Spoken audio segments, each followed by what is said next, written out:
Hi everybody, welcome to FAQ, Faith and Quarantine. Each day of lockdown we've been looking at a different passage of the Bible to give us hope and help.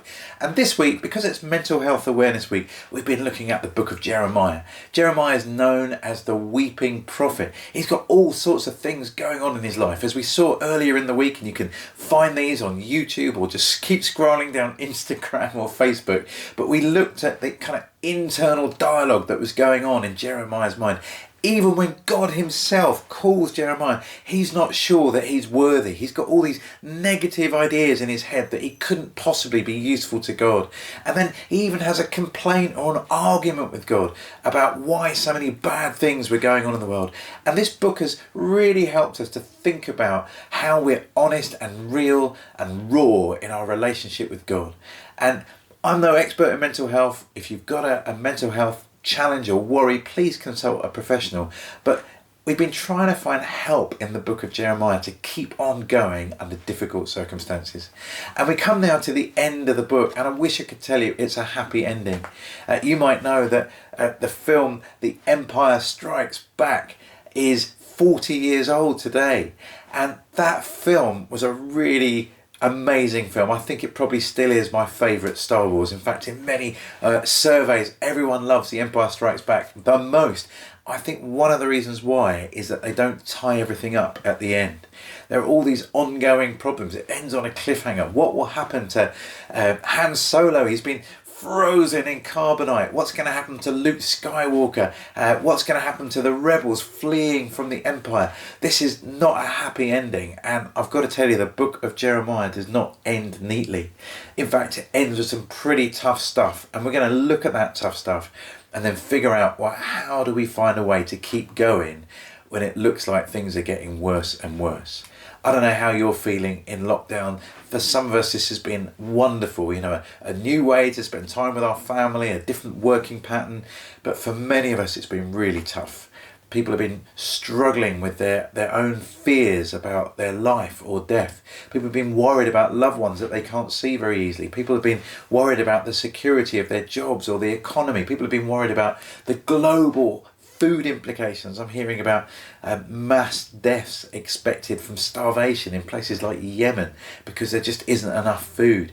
So there's lots to be worried about, and maybe as we hear about this difficult circumstance in Israel's life, we'll find a way forward, some hope. That's my ambition.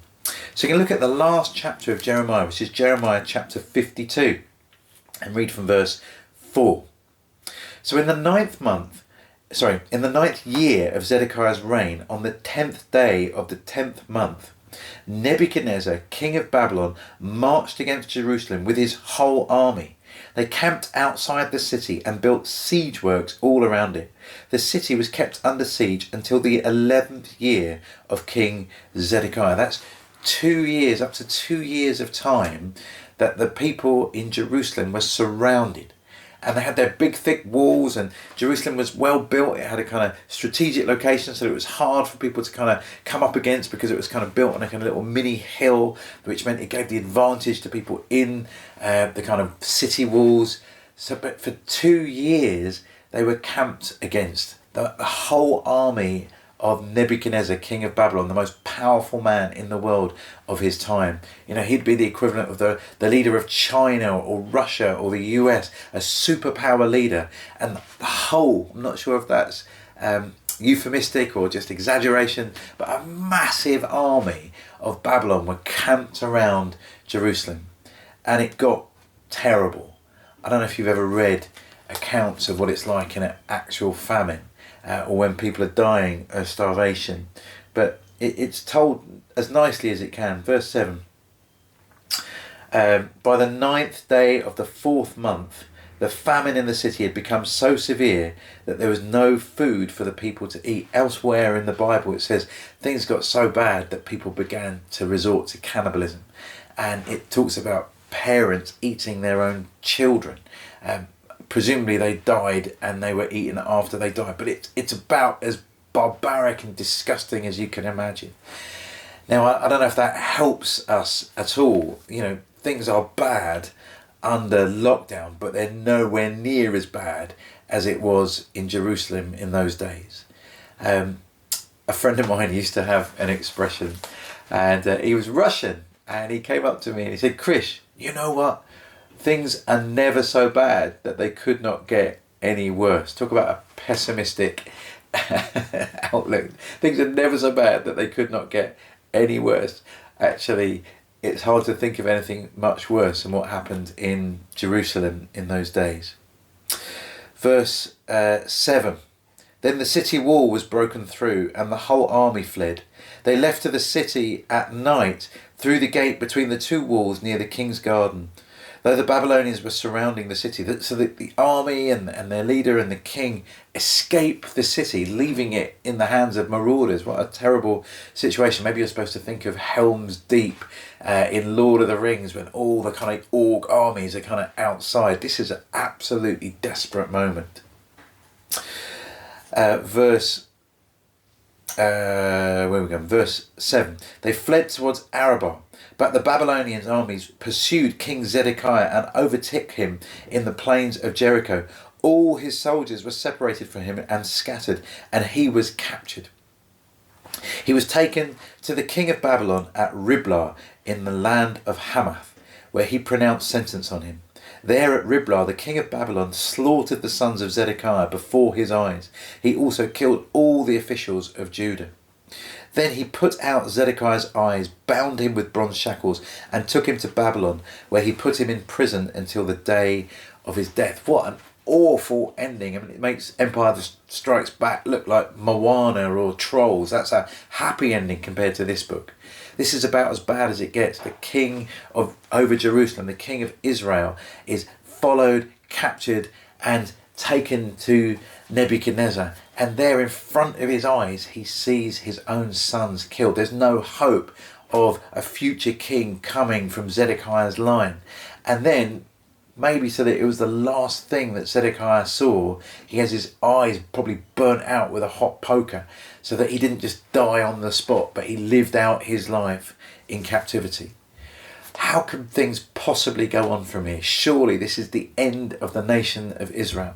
Jeremiah had been prophesying it, and it had almost driven him insane, having to say these tough words to God's people, that it isn't going to be sweetness and light, that tough things are going to happen, and that they're going to live in captivity for many generations.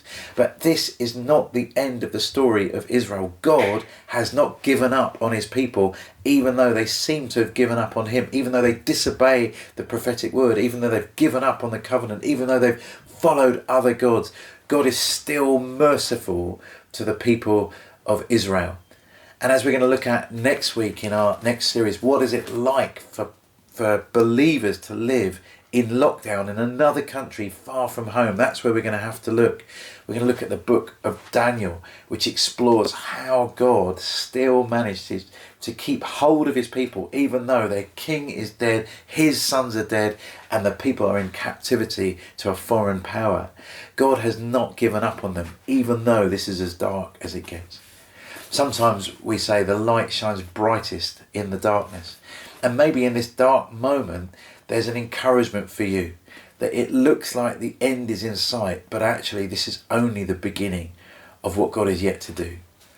The Bible is not a story of moving from a happy moment to an even happier moment. There are ups and downs in the journey, and this is about as low a moment as it gets, but there's a bright dawn coming.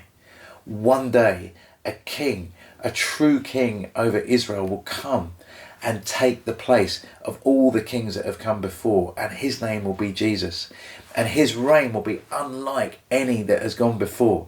All the other kings ignored God's rule. All the other kings disobeyed God and led the people of Israel into disaster after disaster. But this king, he will do everything right, and disaster will come upon him, not because of what he has done, but because he wants to rescue us from the consequences of our own bad decisions. One day, a King of Kings is going to come who can rescue not just Israel's political or economic situation, but can rescue all of us from our sins. His name is Jesus, Jehovah to the rescue. God is salvation.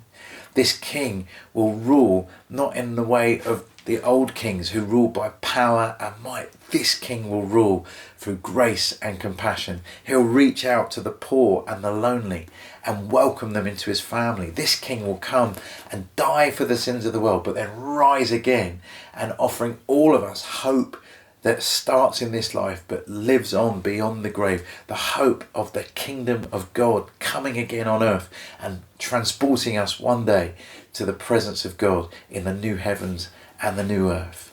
Friends, however dark it seems, and it must have seemed incredibly dark for the people of Israel that day, there is hope.